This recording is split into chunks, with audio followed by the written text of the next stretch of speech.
मेरा नाम आशीष बेस्ट है। वैसे मैं उत्तराखंड से हूँ, लेकिन मैंने स्कूलिंग मतलब पैदा जन्म सब दिल्ली में हुआ है। और स्कूलिंग के बाद जॉब भी दिल्ली में की है।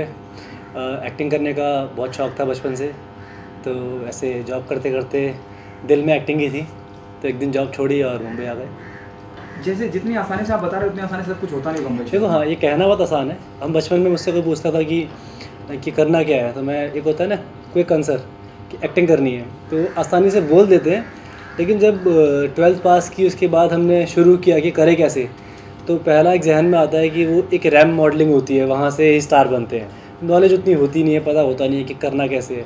तो 10 जगह जाते हैं, 10 जगह टाइम भी बहुत वेस्ट होता है, क्योंकि पता नहीं होता, क्योंकि हमें रास्ते नहीं पता होते। हम जिस घर से आते हैं हमें पता नहीं है कि वहाँ तक पहुँचने का सही रास्ता क्या है, तो हम 15 गलत रास्तों पे जाते हैं, तब जाके एक सही रास्ता पता लगता है।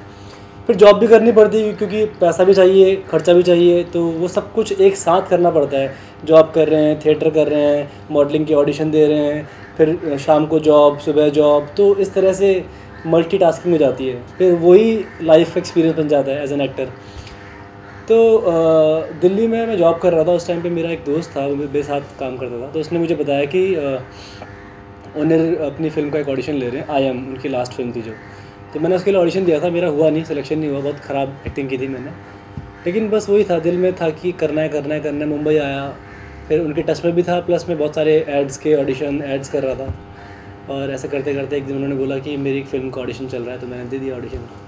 तो ऐसे 15-20 ऑडिशन दे के सिलेक्शन कर लिया उन्होंने। देखो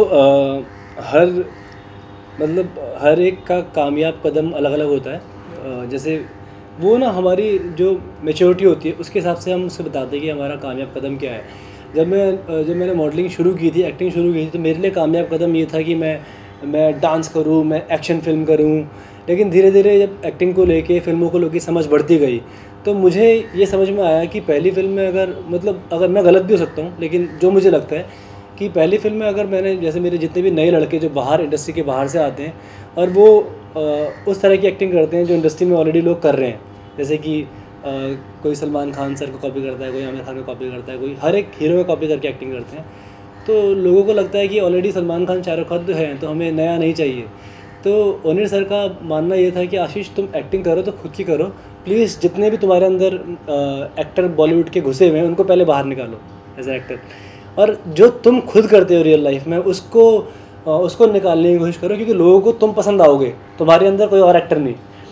तो वो एक उसकी एक्टिंग वर्कशॉप की बहुत लंबी जर्नी थी, बहुत सारी वर्कशॉप आदिल हुसैन के साथ, तनिष्का चैटर्जी के साथ। और फिर मुझे समझ में आया कि हाँ, मतलब मुझे खुद को प्रूव करना है कि आशीष बेस्ट क्या है, मुझे आशीष बेस्ट के अंदर बॉलीवुड एक्टर नहीं डालने हैं।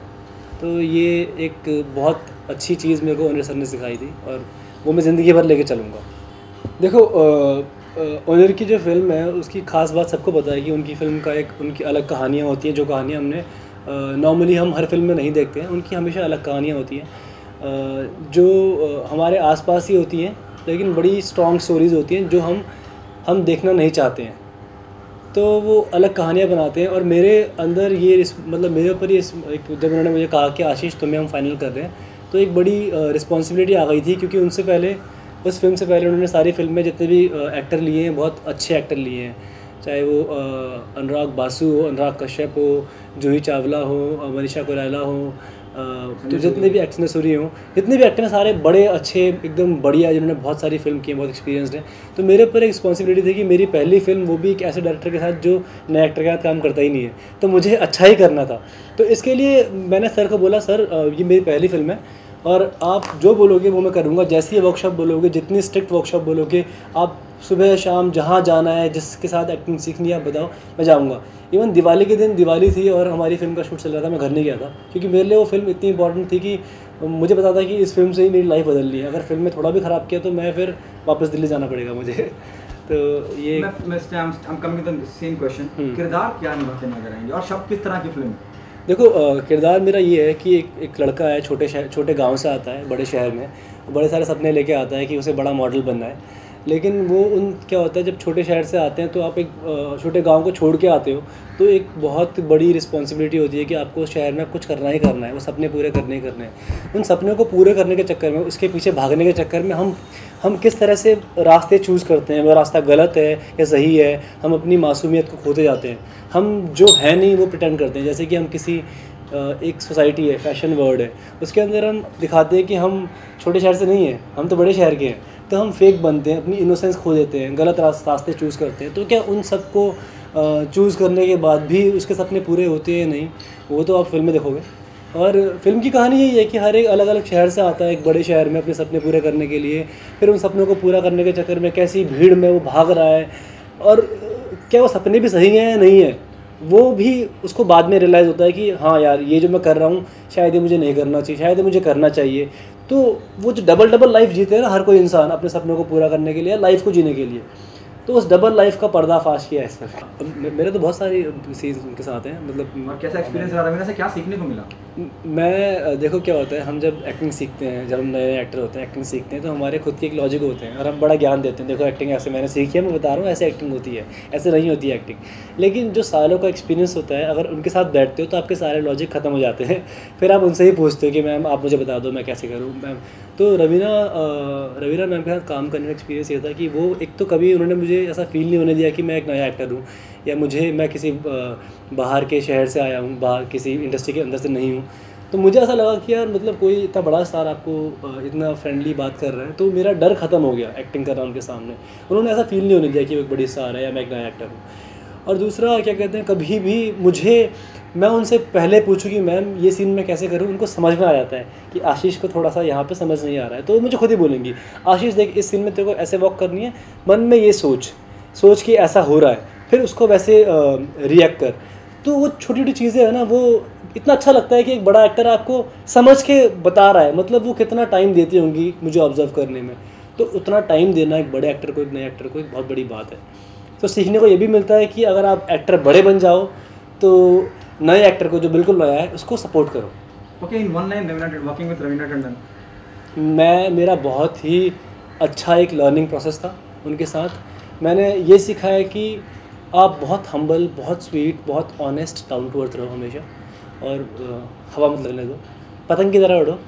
पतंग हल्की होती है, हल्का बन के उड़ो, मांझा एकदम तैनाओ, लेकिन कि मांझा कच्चा हुआ तो कट जाओगे। तो टैलेंट होना चाहिए लेकिन हल्के रहो हमेशा। ओके आशीष, क्योंकि मुझे फिल्म के बारे में, मुझे क्या दुनिया को नहीं पता फिल्म के बारे में, फिल्म क्या होगी, देखोगे क्या फिल्म उप्स की याद दिलाएगी? नहीं देखो, ऐसे से आपने बताया कि वो किरदार फैशन वर्ल्ड की बात कर रहे हैं, और इस तरह का भी होता है ना जहाँ आप अलग तरह के प्रोफेशन में चले जाते हैं। क्या उप्स वगैरह, उप्स एक पहलू हो गया और उसके अलावा और भी बिंदुओं को उठाया हुआ है, क्या मिक्सअप है? नहीं, मुझे बहुत लोगों ने बोला कि BA पास जैसी फिल्म है, उप्स जैसी फिल्म है, लेकिन वो ट्रेलर से थोड़ा बहुत ऐसा हिंट आपको मिल जाता होगा, लेकिन वैसा बिल्कुल भी नहीं है। कहानी बहुत अलग है, अलग अलग किरदार की अलग अलग कहानियाँ चल रही हैं पैरेलल, और सबकी अपनी अपनी लाइफ है। सब उसमें फिल्म में ज़्यादा लाइफ के इमोशंस, लाइफ की जो हम दोगुली लाइफ जीते हैं, दोगुली बोलते हैं, दोगुली डबल लाइफ जीते हैं, और कैसे जो हम पाना चाहते हैं उसके लिए हम अपनी लाइफ को ज़बरदस्ती फिट करते हैं किसी और बॉक्स में। जैसे अगर हम इसमें फिट ही नहीं होते तो ज़बरदस्ती उसमें फिट होने की कोशिश करते हैं। वो ऐसा कुछ नहीं है कि उप्स या फिर BA पास जैसी कहानी है, वो बहुत अलग कहानी है और बहुत अनसुनी कहानी है। Okay, what message do you want to give the audience why they come and be a part of the film? देखो, बहुत सारे रीज़न है ये फिल्म देखने के।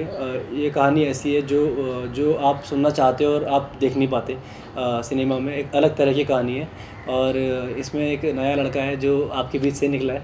मतलब मैं भी बचपन में आपकी तरह ही गली मोहल्ले में घूमता था और सपना लेके कि मुझे एक दिन बॉलीवुड फिल्म करनी है, मैं फ़िल्म करूँगा। लगता नहीं था कर पाऊँगा, लेकिन जब कर ली तो ऐसा लगता है कि अरे मतलब एक सपना पूरा हो गया। तो बाहर से हूँ, आपके ही तरह आपकी ही गली से निकला हुआ हूँ, तो सपोर्ट करोगे तो एक और एक्टर इंडस्ट्री के बाहर से आएगा। और फिल्म बहुत अच्छी है, बहुत प्यारी फिल्म है, बहुत अलग कहानी है। आपके आसपास की कहानी आपने कभी ध्यान नहीं दिया, लेकिन आपके आसपास ही होती है। आप में से एक ही कहानी होगी, तो प्लीज़ फिल्म देखिए और बड़ा मज़ा आएगा आपको फिल्म देखने में। Working with Raveena Tandon is a dream come true and I have learned a lot from her.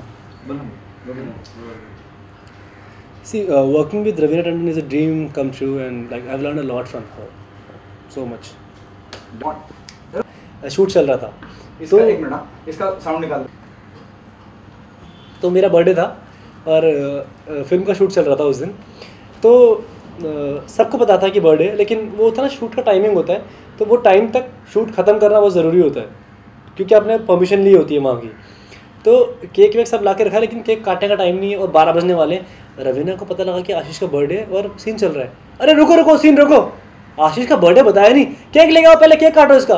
तो मुझे बड़ी खुशी हुई कि मतलब लोग, मतलब वो इतनी बड़ी स्टार है कि वो सोच रही है, वो ध्यान रख रही है, तो एक ही बहुत अच्छी बात है। वो बहुत स्वीट है, वो उनको फ़र्क नहीं पड़ता, उनको जो इमोशंस है ना उनके अंदर बहुत